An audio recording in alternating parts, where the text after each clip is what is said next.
Breaking news Jogulamba Gadwal జిల్లా private surveyor Tejeswara హత్య case ఇప్పుడు మలుపుల మీద మలుపులు తిరుగుతోంది. పెళ్లైన నెల రోజులకే భర్తను చంపించేసింది భార్య ఐశ్వర్య. బ్యాంక్ మేనేజర్ తిరుమలరావుతో 2000 సార్లు ఫోన్లో మాట్లాడినట్టుగా ప్రాథమిక విచారణలో తేలింది. బ్యాంక్ మేనేజర్కు సంతానం లేకపోవడంతో ఐశ్వర్యను పెళ్లి చేసుకోవాలని అనుకున్నాడు. తల్లి సుజాత సహకారంతో కూతురు ఐశ్వర్యతో తిరుమలరావు వివాహేతర సంబంధాన్ని కొనసాగించాడు. ఫిబ్రవరి 13న పెళ్లి నిశ్చయం కావడంతో ఐశ్వర్య తిరుమలరావుతో వెళ్లిపోయింది. తిరుమలరావును ఆయన కుటుంబ సభ్యులు హెచ్చరించడంతో ఐశ్వర్య తిరిగి తేజేశ్వర్ను పెళ్లి చేసుకుంది. తిరుమలరావును విడిచి ఉండలేని ఐశ్వర్య ఫోన్లోనే భర్తను చంపించాలి అని పథకాన్ని రచించింది. తేజేశ్వర్ను అడ్డు తప్పించి తిరుమలరావుతో కలిసి కర్నూలులో కాపురం పెట్టుకోవాలి అని కుట్ర చేసింది ఐశ్వర్య. తేజేశ్వర్ను చంపడానికి తిరుమలరావు కర్నూలుకు చెందిన ఓ గ్యాంగ్తో సుఫారీ మాట్లాడుకున్నాడు.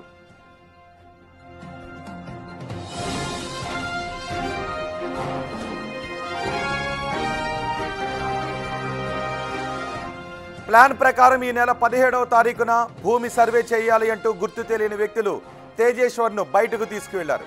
మొదట ఇటిక్యాల మండలం మొగలిరావు చెరువు వైపు, ఆ తర్వాత గద్వాల వీరాపురం వైపు తిరిగారు. చివరకు కృష్ణస్వామి ఆలయం సమీపంలో కారులోనే తేజేశ్వర్ను చంపేసినట్టుగా ప్రాథమిక విచారణలో తేలింది. చంపిన తర్వాత గుర్రంగొడ్డ వద్ద జాతీయ రహదారిలో కారు యూటర్న్ తీసుకొని ఆయుధాలను, తేజేశ్వర్ ల్యాప్టాప్, సెల్ ఫోన్లను కృష్ణానదిలో పరేశారు. అనంతరం సఫారీ గ్యాంగ్ అలంపూర్ మండలం బైరాపురం మీదుగా పంచలింగాలకు చేరుకున్నారు. తిరుమలరావు తేజేశ్వర్ మృతిని ధృవీకరించుకొని ఆ గ్యాంగుకు కొంత డబ్బులు కూడా ముట్టజెప్పాడు. అక్కడి నుంచి పాణ్యం అటవీ ప్రాంతంలో మృతదేహాన్ని పరేశారు. ఈ కేసులో తల్లి సుజాత, ఆమె కూతురు ఐశ్వర్యతో పాటు మరో 3 పోలీసులు అదుపులోకి తీసుకున్నారు.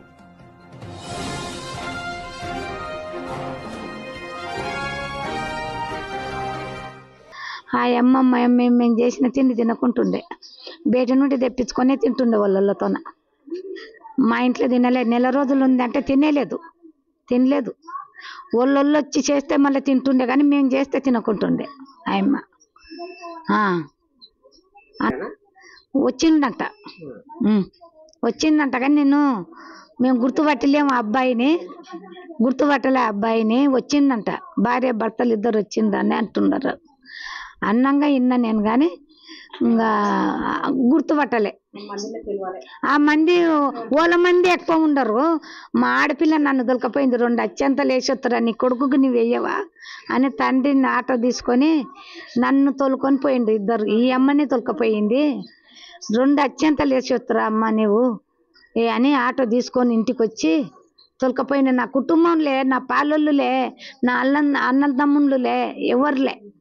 ఆ అమ్మమ్మ మేము చేసిన తిండి తినకుంటుండే, బయట నుండి తెప్పించుకొని తింటుండే వాళ్ళతోన. మా ఇంట్లో నెల రోజులు ఉంది అంటే తినలేదు. వాళ్ళు ఈ అత్యంత దుర్మార్గమైన ఘటనను చూసి తెలుగు రాష్ట్రాలు ఆగ్రహాన్ని వ్యక్తం చేస్తున్నాయి. తేజేశ్వర్ను చంపించిన భార్య పైన, ఆమె ప్రియుడిపైన, ఆమె తల్లిపైన కఠిన శిక్షలు విధించాలి అని డిమాండ్ చేస్తున్నారు తెలుగు రాష్ట్రాల ప్రజలు. ఈ ఘటనకు సంబంధించి పూర్తి సమాచారం మా ఎగ్జిక్యూటివ్ ఎడిటర్ అశోక్ అందిస్తారు. అశోక్, ఇటీవలి కాలంలో మనం తరచుగా చూస్తూ ఉన్నాం, పెళ్లికి ముందు ఎవరినో ప్రేమించి ఆ తర్వాత ఇంకెవరినో పెళ్లి చేసుకుని, ఆ పెళ్లి చేసుకున్న భర్తలను నిర్దాక్షిణ్యంగా చంపించేస్తున్న భార్యల ఘటనలు వెలుగులోకి వస్తున్నాయి. మనం చూసాం మేఘాలయలో సోనం, తెలుగు రాష్ట్రాల్లో కూడా 2-3 ఘటనలు జరిగాయి. ఇప్పుడు ఐశ్వర్య ఘటన జరిగింది. ఏంటి ఇలాంటి ఘటనలు ఎలా చూడాలి, అసలు ఏం జరుగుతోంది? ఎస్, ఇప్పుడు మీరు చెప్పిన ఎవరైతే హత్యకు గురైన తేజేశ్వర్ ఇంటి దగ్గర ప్రస్తుతం నేను ఉన్నాను. ఇక్కడ బాధాకరమైన అంశం ఏంటంటే, ఆ అమ్మాయికి వేరే వ్యక్తితో ఎఫ్ఐఆర్ ఉంటే, ఆ వ్యక్తి నచ్చితే తేజేశ్వర్ని తన మానాన్ని తాను వదిలేస్తే అతను హ్యాపీగా బతికుండేవాడు. ఇవాళ ఆ ఫ్యామిలీ ఏడవాల్సిన అవసరం ఉండేది కాదు, కన్నీరు పెట్టుకోవాల్సిన అవసరం ఉండేది కాదు. నీకు నచ్చకపోతే నీకు నచ్చినోడితో పో, అతనితో సంసారం చేయి. కానీ ఇతన్ని హత్య చేయించడం ఎందుకు అనేది ఇక్కడ ప్రధానమైన ప్రశ్న. అతను ఏం పాపం చేశాడు అనేది. సో ఇవాళ కుటుంబం అంతా కూడా తమ సొంత కుటుంబ సభ్యుడిని కోల్పోయి కన్నీరు మున్నీరు అవుతున్న పరిస్థితి. కేవలం ఒక మహిళను పెళ్లి చేసుకున్న పాపానికి ఇవాళ కుటుంబం అంతా కూడా ఏడవలసిన పరిస్థితి ఉంది. ఎందుకు అక్రమ సంబంధాలు? సరే, అక్రమ సంబంధం పెట్టుకుంటే పెట్టుకున్నావు. నువ్వు ఆ బ్యాంక్ మేనేజర్తో వెళ్ళిపోయినా కూడా అతను పెద్దగా ఫీల్ అయ్యేవాడు కాదు. 4 రోజులు బాధపడేవాడు, ఆ తర్వాత ఇంకో పెళ్లి చేసుకునేవాడు. అతని లైఫ్ ఏదో అతను ఏ పాపం చేయకుండానే అతన్ని అత్యంత దారుణంగా చంపింది ఐశ్వర్య. ప్రస్తుతం అతని ఇల్లు మీరు ఎదురుగా చూడొచ్చు. తేజేశ్వర్ ఇల్లు. ప్రైవేట్ సర్వేయర్గా పనిచేస్తున్నాడు. తర్వాత డ్యాన్స్ మాస్టర్ కూడా. అతను మంచి డ్యాన్సర్, చాలా అద్భుతమైన డ్యాన్సర్. అతని ఇన్స్టాగ్రామ్ అకౌంట్లో రీల్స్ చూసినా కూడా మనకు స్పష్టంగా అర్థమవుతుంది తేజేశ్వర్ ఎంత మంచి డ్యాన్సర్ అనేది. సో ప్రైవేట్ సర్వేయర్గా కూడా తన కుటుంబాన్ని పోషించుకుంటూ ఉన్నాడు, సంపాదించుకుంటున్నాడు. చాలా తెలివిగల వ్యక్తి, చాలా మంచి కుటుంబం. సో ఇంత మంచి కుటుంబానికి అలాంటి వాడు, అలాంటి ఐశ్వర్య ఎలా దక్కిందో అర్థం కావట్లేదు. కుటుంబ సభ్యులంతా కూడా కుమిలిపోతూ ఉన్నారు. ఈ టైంలో వాళ్ళని డిస్టర్బ్ చేయడం కూడా మంచిది కాదు, కానీ తెలియాలి ఈ చేసిన పాపం ఏంటనేది తెలియాలి. ఒక మంచి వ్యక్తిని అన్యాయంగా పొట్టను పెట్టుకున్న ఐశ్వర్య, ఆమె తల్లి, ఎవరైతే మధ్యలో ఉన్న ఆ నీచుడు బ్యాంక్ మేనేజర్గా పనిచేస్తున్న తిరుమల పాపం గురించి ప్రపంచానికి తెలియాలి. ఇలా వీళ్ళ వల్ల ఇంకొకళ్ళు పడకూడదు, ఇంకొకళ్ళు ప్రాణం పోగొట్టుకోకూడదు అన్న ఉద్దేశంతో వాళ్ళు ఎస్టాబ్లిష్ చేస్తూ ఉన్నాం. చూడండి చక్కగా ఎంత మంచి ఇల్లు, ఎంత మంచి ఫ్యామిలీ, ఎంత వాళ్ళ ఫ్యామిలీకి కూడా చాలా మంచి పేరుంది గద్వాల్ ఇక్కడ.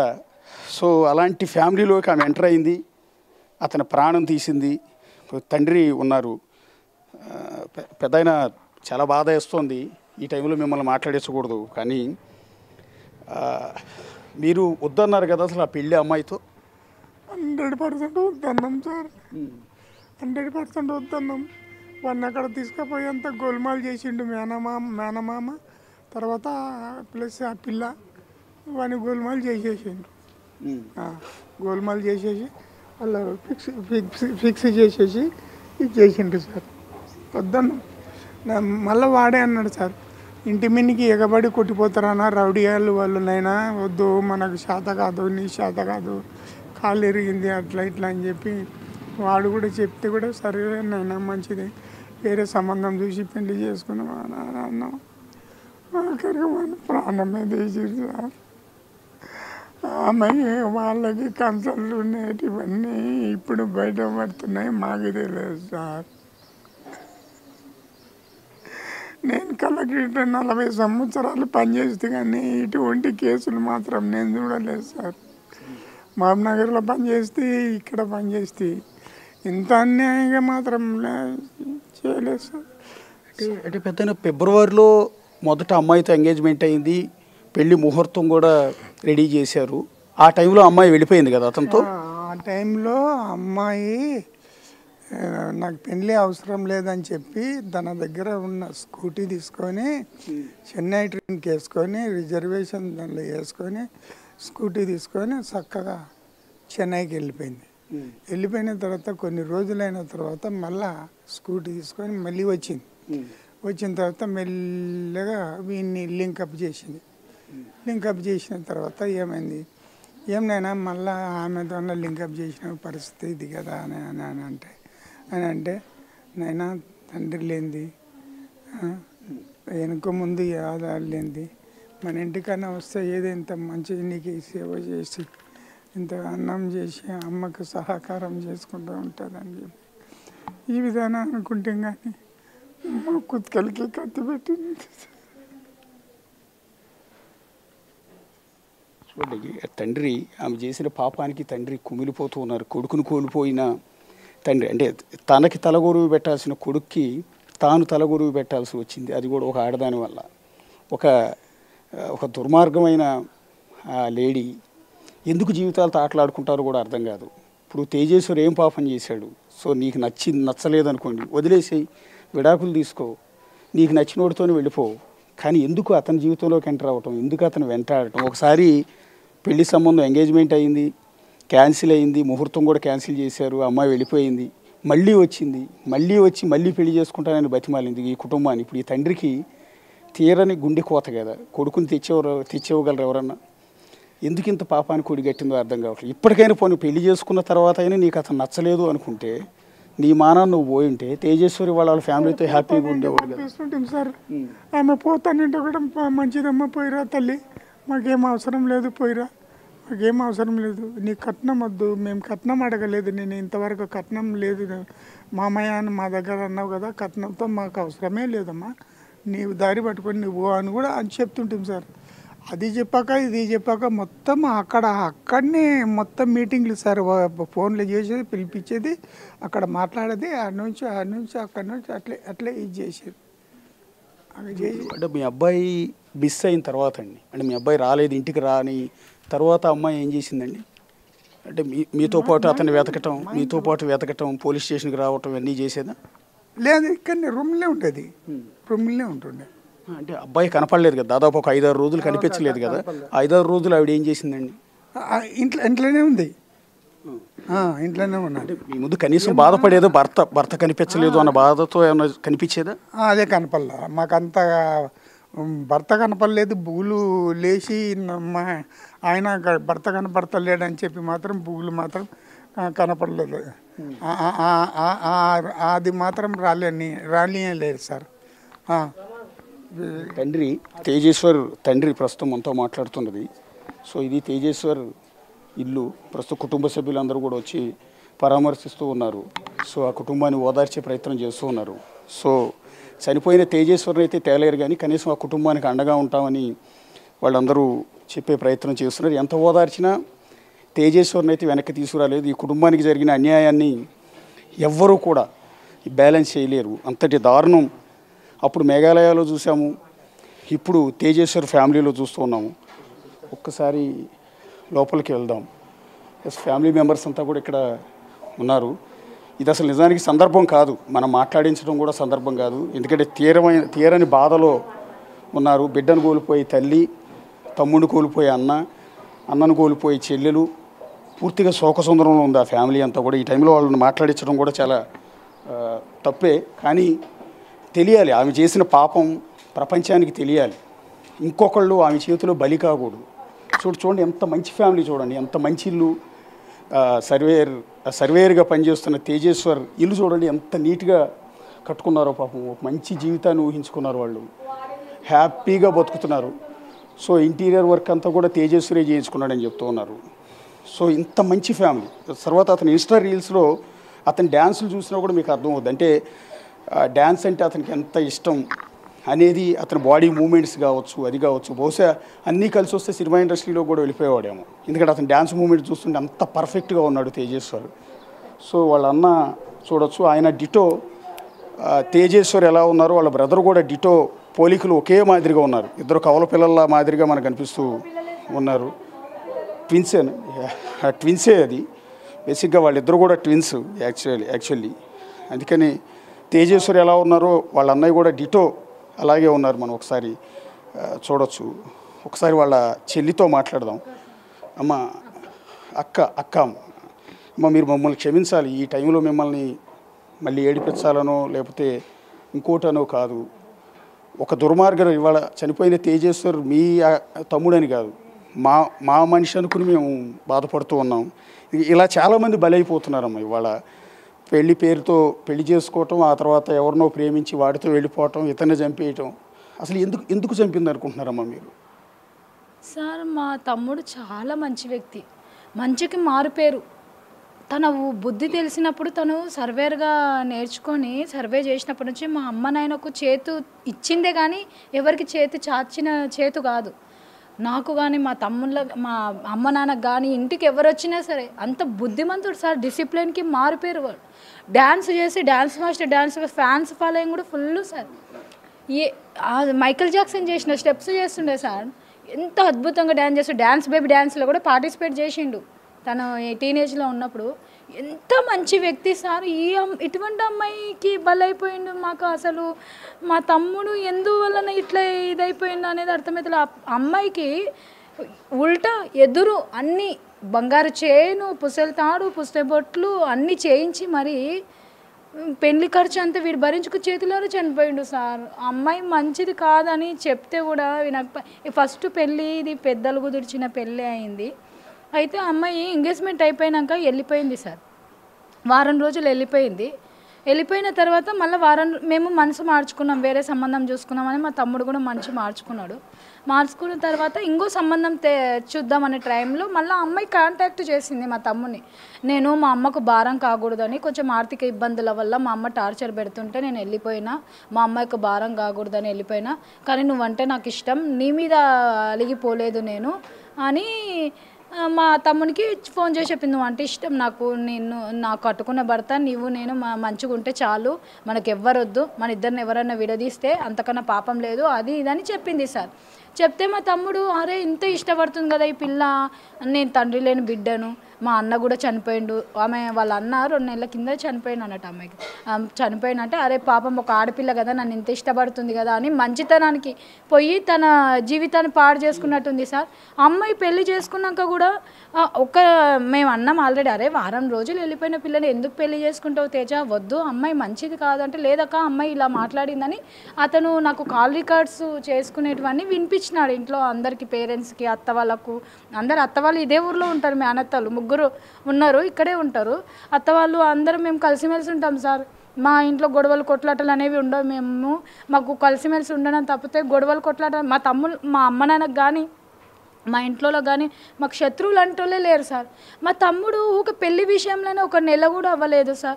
అమ్మాయిని పెళ్లి చేసుకుని వెళ్ళిపోయి చేసుకుంటా అంటే, సరేలే ఇంకా వీడు ఇంత ఇష్టపడుతున్నాడు కదా, మంచిగుండేది కావాలి కదా, వాడి సుఖమే మాకు కావాలి కదా, ఇంత కష్టపడి చేస్తాడు, ప్రతిదీ పట్టించుకుంటాడు బాధ్యతగా, ఇల్లు కానీ అన్ని కానీ. అతను కౌల పిల్లలు, ఇతనితో పోల్చుకుంటే అతను కొంచెం ఎక్కువ రెస్పాన్సిబిలిటీ మోస్తుండే, అట్లా అని ఇంకా వెళ్ళిపోతున్నాడు కదా అని ఇంట్లోకి పిలుచుకున్నాము.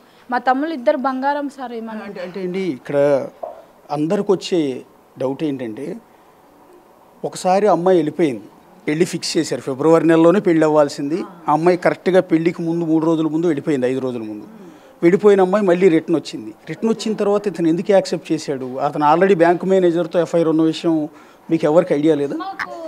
అప్పుడు అమ్మాయి వెళ్ళిపోయిన తర్వాత అందరూ అది ఏమంటారు గాలి వార్తలు అన్నట్టుగా స్ప్రెడ్ చేసింది అమ్మాయి. అదంతా గాలి వార్తలు, నాకు అట్లాంటి అఫైర్ ఉంటే నేను అతన్నే పెళ్లి చేసుకొని వెళ్ళిపోతుంది కదా, నేను ఎందుకు వస్తాను మా తమ్మునికి మాయమాటలు చెప్పింది సార్. ఈ అమ్మాయి జూన్ 17వ తారీఖు ఇంటికి వచ్చిన తర్వాత ఇంకా సరేలే పెళ్ళి మే 17వ తారీఖు పెళ్లి చేసిన తర్వాత బయటికి వెళ్ళిపోయి, మా నాన్నకు ఆరోగ్యం బాగాలేదు, బయటికి వెళ్ళిపోతే మా నాన్న చనిపోతే కష్టము, గుండె తట్టుకోలేక కొడుకు గురించి అని తెచ్చుకొని ఇంట్లో పెట్టుకున్నాం సార్. ఇంట్లో పెట్టుకున్న తర్వాత ఈ తిరుగుళ్ళు మరుగులు అక్కడ ఇక్కడ ఇంకా పిల్లలు మంచిగా ఉన్నారు కదా, మంచిగా ఉండకోకలే అనుకుంటే జూన్ 17వ తారీఖు మా తమ్ముడు మిస్ అయినారు సార్. మిస్ అయిన తర్వాత ఆ అమ్మాయి ఫోన్ను ఎంక్వైరీ చేస్తే ఆ అమ్మాయి బ్యాంకు మేనేజర్తోన ఆల్రెడీ సంబంధము ఉన్నది, అమ్మాయికి వివాహేతర సంబంధం. ఆ అమ్మాయి వారం రోజులు మిస్ అయినప్పుడు కూడా మేము ఎంక్వైరీలో తెలిసిన విషయం అంటే, ఆ అమ్మాయి వారం రోజులు అప్పుడు వెళ్ళిపోయింది చూడండి సార్. ఆ టైంలో అబ్బాయి దగ్గరికి వెళ్ళిపోయింది. అయితే ఆ అబ్బాయికి ఫస్ట్ వివాహం జరిగింది. ఆ అమ్మాయి నేను పోలీస్ కేసు వేస్తా అని బ్లాక్మెయిల్ చేస్తే ఈ అమ్మాయి వాపస్ వచ్చి వాళ్ళ ఇంటికి వచ్చి చెప్తే వాళ్ళ అమ్మ వాళ్ళు ఎట్లనైనా సరే వీడికి చేసేద్దామని మా తమ్ముడికి ఏదో మాయమాటలు చెప్పి పెళ్లి చేసేసినారు సార్. మా తమ్ముడు వెళ్ళిపోయిన తర్వాత ఈ అమ్మాయి 17వ తారీఖు వెళ్ళిపోయింది కదా, ఆ అమ్మాయి అసలు ఏం బాధపడట్లేదు, ఏడవట్లేదు, ఏం లేదు, నార్మల్ ఉంది. ఆ రూమ్లో పోయి కూర్చుంటుండే అంతే, స్నానం చేస్తలేదు, టిఫిన్లు తినమంటే అడుక్కున్నా కూడా తింటలేదు. మేమేమో మా తమ్ముడు బ్రతికే ఉన్నాడు కదా, వస్తాడు కదా అన్నట్టుగా మేము ఉన్నాము. ఎక్కడన్నా మిస్ అయ్యిండొచ్చు, ఏమో ప్రాబ్లమ్స్ ఉండవు. ఎవరు పగలు ప్రతీకారాలు మాకు లేవు సార్, మా మీద పగబట్టి మేము ఇంతకాలం ఉన్నాం. మా అమ్మ నాయన పేరు బయట అడగండి, ఎంత కూల్ పేరెంట్స్ అంటారంటే వాళ్ళను, అంత కూల్ పేరెంట్స్ అంటారు. వాళ్ళకు మారు పేరు, వాళ్ళ ఇంటి పడాలంటే అదృష్టం కావాలని అంటారు సార్. అంత మంచి కుటుంబము. మా హస్బెండ్ని కూడా అడగండి కావాలంటే. ఇప్పుడు అంటే మీ అనుమానం అమ్మ, నేనేమంటానంటే బ్యాంక్ మేనేజర్ కోసమే ఇతను వదిలించుకోవాలనుకుంది అనుకోండి, ఇన్ కేస్ వచ్చాడు బ్యాంక్ మేనేజర్ వెళ్ళిపోయినా కూడా మీరు 4 రోజులు బాధపడేవాళ్ళు, ఇంకో పెళ్లి చేసుకునేవాళ్ళు కదా, ఎందుకు ఇంత దారుణంగా కారులో తీసుకెళ్ళి మరి హత్య చేయించాల్సిన పరిస్థితి? మాకు ఒక్క విషయం తెలిసింటే మేమే పంపిస్తుంటే మాకు ఇష్టం అమ్మాయి అలా మాకు క్రియేట్ చేయలేదు సార్, నాకు ఇష్టం అన్నట్టుగా క్రియేట్ చేసి చూపించింది. మాకు ఒకవేళ అతను కూడా మాకు ఒకవేళ వేరే వాళ్ళతో ఇట్లా ఉందంట తెలియజేసినా కూడా మేమే పంపిస్తుండే, మా తమ్ముడే పంపిస్తుండే, మేము పంపించేస్తుంటే అన్యాయంగా తమ్ముడిని బలి చేసిండ్రు సార్. ఒక్క మాట మాకు తెలిసినా కూడా పంపిస్తుండే. మాకేం తెలుసు? బేసిక్గా పోలీసుల ఇన్వెస్టిగేషన్లో తెలుస్తున్నది ఏంటంటే, ఆ బ్యాంక్ మేనేజర్తో కనీసం 2000 కాల్స్ మాట్లాడిందంట ఫోన్లో. ఫోన్ రికార్డ్స్ తెప్పిస్తే 2000 సార్లు మాట్లాడినట్టు ఉందంటండి. రెండోది, మీ తమ్ముడు వాడే బైక్ ఏదైతే ఉందో బైక్కి ట్రాకర్ పెట్టిందంట. అంటే పెళ్ళైన రోజు నుంచి ఆయన చంపేయాలి అన్న ప్లాన్ ఆవిడ వేసింది అనేది పోలీసుల ఇన్వెస్టిగేషన్లో బయటకు వస్తుంది. అతను మూమెంట్ కనిపెట్టడానికి బైక్ ఒక ట్రాకర్, GPS ట్రాకర్ ఏదో బిగించింది అనేది.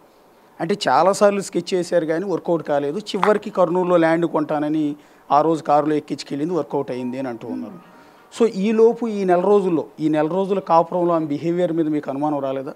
అస్సలు ఎంత బాగుంటుంది సార్, ఒక్కరోజు గొడవ పడిన సందర్భం లేదు. కాకపోతే ఏంటంటే ఆ అమ్మాయి, మా అమ్మ వండి పెట్టిన వంట తినకుండే, తను వండి పెడితే అందరు తినాలి కానీ మా అమ్మ వండి పెడితే తినకుండే. ఆమె ఒక హై క్లాస్ అమ్మాయి లాగా బిహేవ్ చేస్తున్నా సార్. ఇంట్లో జీన్స్ ప్యాంట్ షర్ట్లు వేసుకొని తిరుగుతుండే. కొత్తగా పెళ్ళైన అమ్మాయి చీర కట్టుకోవాలి, లేకపోతే అంత చీర మెయింటైన్ చేయలేకపోతే పంజాబ్ డ్రెస్ వేసుకొని ఉండొచ్చు కదా అని నేనంటే, అట్లా నేను మా తమ్ముడు వెళ్ళిపోయిన తర్వాత నాకు తెలిసి నేను అడిగిన, ఎందుకు అలా విధంగా ఉన్నావు, కొత్తగా పెళ్ళైంది కదా పంజాబ్ డ్రెస్ లేకుంటే చీర కట్టుకోవచ్చు కదా అంటే, నువ్వు ఎందుకు పిన్ని అట్లా అంటున్నావు, నాకు అసలు ఇష్టమే లేకుండా మా అమ్మ నాన్న వాళ్ళు బలవంతంగా చేసినారు అది ఇదని అప్పుడు రియాక్ట్ అయింది. మా తమ్ముడు వెళ్ళిపోయిన తర్వాత ఆ విధంగా రియాక్ట్ అయింది. నేను వెళ్ళిపోతా అంటే, ఓ మా తమ్ముడు వచ్చేంత వరకు ఎక్కడ వెళ్ళిపోదు తల్లి, మా తమ్ముడు ఎక్కడ ఉన్నాడో ఏం లేదు తెలియదు, మా తమ్ముడు వచ్చిన తర్వాత మీ ఇద్దరు ఏం మాట్లాడుకొని డిసైడ్ చేసుకుంటారో చేసుకొని నిర్ణయాలు తీసుకోండి అని చెప్పి మేము గప్పుకున్నాం సార్. ఆ మాట అన్నందుకు ఆ అమ్మాయి ఏం తినకుండా చేయకుండా ఇంట్లో బయట నుంచి తెప్పించుకొని వాళ్ళ పిన్నిని వాళ్ళ బాబాయిని ఇంట్లో పెట్టుకొని వాళ్ళ దగ్గర ఏమేమి మాట్లాడుతున్నానో ఏమేమి లేదో అన్నీ చేస్తున్నాయి సార్. ఆమె ఫోను ఎంక్వైరీలో తీసుకున్నాక ఆమె బయోడేటా బయటపడింది సార్. ఇక్కడ బేసిక్గా పెళ్లి సంబంధం చేసుకుంటే అటు 7 తరాలు ఇటు 7 తరాలు చూడాలంటారు, ఫ్యామిలీ బ్యాక్గ్రౌండ్ చూడాలంటారు. సో అలాంటిది మీరు బిఫోర్ ఎంక్వైరీ చేసుకోలేదు, ఎందుకంటే ఆమె తల్లి కూడా అదే నేచర్ ఉంది. ఆవిడ కెనరా బ్యాంకులో స్వీపర్గా పనిచేస్తుంది, అదే బ్యాంక్ మేనేజర్ తిరుమలతో ఆవిడకి కూడా ఎఫ్ఐఆర్ ఉందని చెప్తున్నారు. తల్లికి ఎఫ్ఐఆర్ ఉంది, కొడుకు కూడా, కూతురికి కూడా అదే వ్యక్తితో ఎఫ్ఐఆర్ ఉంది. తల్లి కూతుళ్ళు ఇద్దరు కూడా ఈ టైప్ ఆఫ్ క్యారెక్టర్స్ ఉన్నారు కదా. మీరు బిఫోర్ ఎంక్వైరీ చేసుకోలేదు అబ్బాయి పెళ్లి చేసేటప్పుడు అమ్మాయి ఏంటి, అమ్మాయి బ్యాక్గ్రౌండ్ ఏంటి, ఇదేంటి అనేది? అంటే మాకు పెద్దలు కుదిరి ఇది ఫ్రెండ్షిప్లో తీసుకొచ్చినారు సార్. వాళ్ళు ఏం చెప్పినారు, ఆ మంచి సంబంధమే, మంచి అమ్మాయి, ఆ అమ్మాయి అలాంటిది కాదులే, వాళ్ళ అమ్మాయి తేడా భర్త లేకుండా పోయినా అమ్మాయి తేడా ఉండొచ్చేమో కానీ ఈ అమ్మాయి చాలా మంచిది, తండ్రి లేని బిడ్డ అది ఇదని చెప్పినారు. ఫ్రెండ్స్ని అడిగితే, వాళ్ళ ఇంటికి అయితే అడగలేదు, ఫ్రెండ్స్ని అడిగితే మంచిదేలే అని చెప్పినారు. కానీ ఈ అమ్మాయి వెళ్ళిపోయిన తర్వాత అయితే అందరు బ్యాడ్గా స్ప్రెడ్ చేసినారు, ఏ వద్దొద్దు మంచిగా లేదు అది ఇది అని. కానీ మా తమ్ముడి దగ్గర అమ్మాయి కాంటాక్ట్ అయినాక మా తమ్ముడు వినలే, ఎంత చెప్పినా లే అమ్మాయి అంత ఇష్టపడుతుంది. తమ్ముడిని ఏమన్నా ట్రాప్లోకి తీసుకొచ్చిందండి? ఎందుకంటే ఒకసారి వెళ్ళిపోయిన అమ్మాయిని కూడా మళ్ళీ పెళ్లి చేసుకోవటానికి యాక్సెప్ట్ చేశాడు, రెండో ముహూర్తం పెట్టించి మరి పెళ్లి చేసుకున్నాడు అంటే అమ్మాయి మీ తమ్ముడిని ఏమైనా ట్రాప్ చేసిందని అనుకోవాలి. ఆల్రెడీ వాడి దగ్గర మాట్లాడిన అమ్మాయి మాటలు రికార్డ్ చేసిండు, మాకు చూపించడం కోసం, ఒప్పించడం కోసం రికార్డ్ చేసింటే వినిపించినాడు.